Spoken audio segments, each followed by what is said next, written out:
नमस्कार। आज हम भारत में पुर्तगाली उपस्थिति के 400 साल से भी ज्यादा लंबे और काफी उथल-पुथल वाले दौर पर गहराई से नजर डाल रहे हैं। हाँ, हमारे पास कुछ ऐतिहासिक लेख हैं, दस्तावेज हैं, जो इस पूरी सफर की कहानी बयान करते हैं। बिल्कुल। मकसद ये है कि इन स्रोतों से अहम घटनाओं, उनके असर और जो मुख्य किरदार थे, उनको समझें। तो चलिए शुरू करते हैं। बिल्कुल, और ये विषय वाकई बहुत अहम है। ये सिर्फ भारत के इतिहास का नहीं, बल्कि जो यूरोपीय उपनिवेशवाद का शुरुआती दौर था ना, उसका एक बहुत जरूरी अध्याय है। हाँ।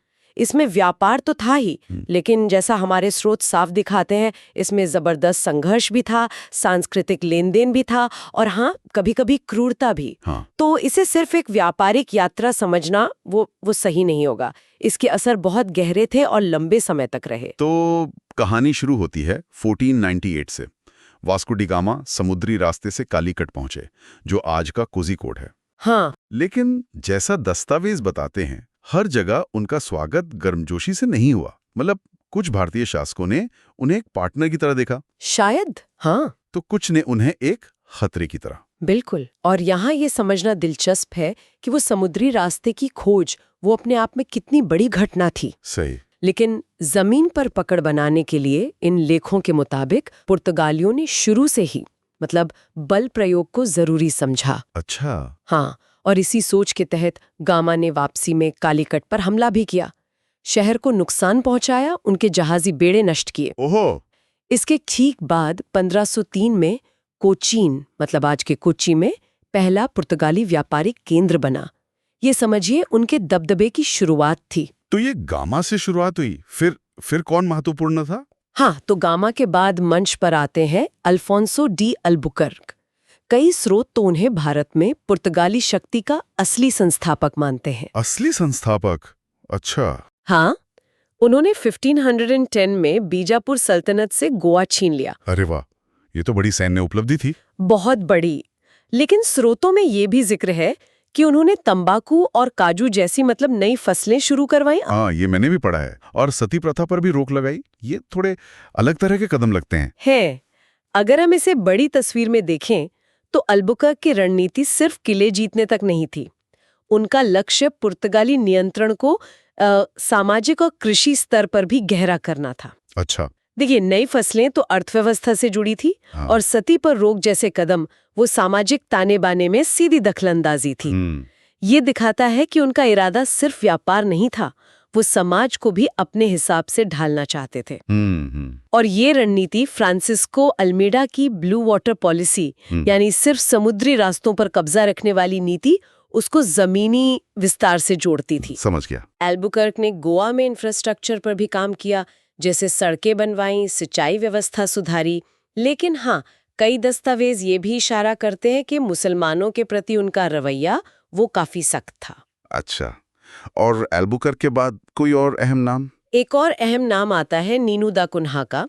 उन्होंने 1530 में पुर्तगाली राजधानी को कोचीन से गोवा शिफ्ट किया। ये भी बड़ा कदम था। हाँ, ये उनके बढ़ते आत्मविश्वास और स्थायित्व को दिखाता है। उन्होंने बंगाल के हुगली इलाके में भी पुर्तगाली प्रभाव फैलाया, और उन्हीं के समय में जेसुइट मिशनरी मतलब ईसाई धर्म प्रचारक भारत आए और धर्म परिवर्तन की कोशिशें वो तेज हो गईं। तो ये सिर्फ किलों और व्यापार की कहानी नहीं थी। पुर्तगालियों ने नई तकनीकें भी लाईं, जैसे बेहतर जहाज बनाना, तोपें, वास्तुकला की नई शैलियां। गोवा के चर्च तो आज भी गवाह हैं। बिल्कुल। और खान पान के नए तरीके भी। लेकिन जैसा आपने शुरू में कहा था, इसका एक स्याह पहलू भी था। निश्चित रूप से इन बदलावों के साथ अक्सर हिंसा और शोषण जुड़ा था। स्रोतों में इसका जिक्र बार बार मिलता है। मसाला व्यापार, खासकर काली मिर्च, वो इस पूरी कवायद के केंद्र में था, और इस पर अपना एकाधिकार बनाए रखने के लिए पुर्तगाली किसी भी हद तक जाने को तैयार थे। अच्छा। जैसे उनकी नौसैनिक शक्ति का एक बड़ा उदाहरण है 1509 की दीव की लड़ाई। उसमें उन्होंने गुजरात सल्तनत, मिस्र की मामलुक सल्तनत और कालीकट की जमोरिन, इन तीनों के मिले जुले शक्तिशाली बेड़े को हराया था। बाप रे। हाँ, और उस जीत ने हिंद महासागर में उनकी धाक जमा दी थी पूरी तरह से। तो फिर 4 सदियों तक टिका ये साम्राज्य आखिर कमजोर कैसे पड़ा? मतलब क्या हुआ कि ये सिमटते चले गए? पतन के कई कारण थे, और ये स्रोत उन पर रोशनी डालते हैं। एक तो सबसे बड़ा कारण था बढ़ता मुकाबला। डच और अंग्रेज? हाँ, डच और अंग्रेज वो ज्यादा संगठित थे, ज्यादा ताकतवर बनकर आए। 1612 में सूरत की लड़ाई में अंग्रेजों से हार मिली। फिर 1663 तक तो डचों ने मालाबार तट के लगभग सारे पुर्तगाली किले छीन लिए। ओहो, तो व्यापारिक दबदबा खत्म होने लगा। बिल्कुल, हाथ से निकलने लगा। पर क्या सिर्फ बाहरी प्रतिस्पर्धा ही वजह थी या अंदरूनी मसले भी थे? नहीं, अंदरूनी कारण भी उतने ही महत्वपूर्ण थे।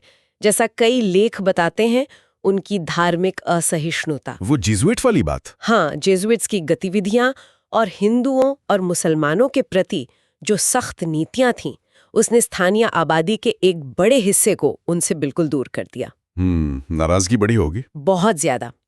इसके अलावा एक और चीज थी, पुर्तगालियों द्वारा समुद्री डाकुओं को संरक्षण देना या कभी-कभी खुद डकैती में शामिल हो जाना। अच्छा, ये भी था। हाँ। और इसने मुगल बादशाह शाहजहां को इतना नाराज किया कि उन्होंने बंगाल में पुर्तगालियों के खिलाफ सीधी सैन्य कार्रवाई की। अच्छा। तो इन सब वजहों से उनकी शक्ति लगातार घटती गई और आखिरकार 1961 में भारत सरकार ने सैन्य कार्रवाई करके गोवा, दमन और दीव को पुर्तगाली शासन से आजाद कराया। तो कुल मिलाकर इन सारे स्रोतों से जो तस्वीर उभरती है वो एक बहुत मिलीजुली और जटिल विरासत की है। इसमें व्यापार है, तकनीक है, लेकिन वहीं सत्ता का संघर्ष, सांस्कृतिक टकराव और एक लंबा शासन भी है। हाँ, इन सब का आज क्या मतलब निकाला जा सकता है? यहाँ एक विचार सोचने के लिए छोड़ जाते हैं। इन दस्तावेजों को देखते हुए अगर भारत के साथ यूरोपीय संपर्क का जो शुरुआती तरीका था वो जबरदस्ती के प्रभुत्व, धार्मिक रूपांतरण और सैन्य ताकत पर इतना केंद्रित न होता और शायद आपसी सम्मान और बराबरी के व्यापार पर आधारित होता, तो क्या इतिहास का ये पन्ना बिल्कुल अलग तरह से लिखा जाता? सोचने वाली बात है। हाँ, शुरुआती मुलाकातों के ये जो दीर्घकालिक परिणाम होते हैं ना, वो हमें आज भी बहुत कुछ सोचने पर मजबूर करते हैं।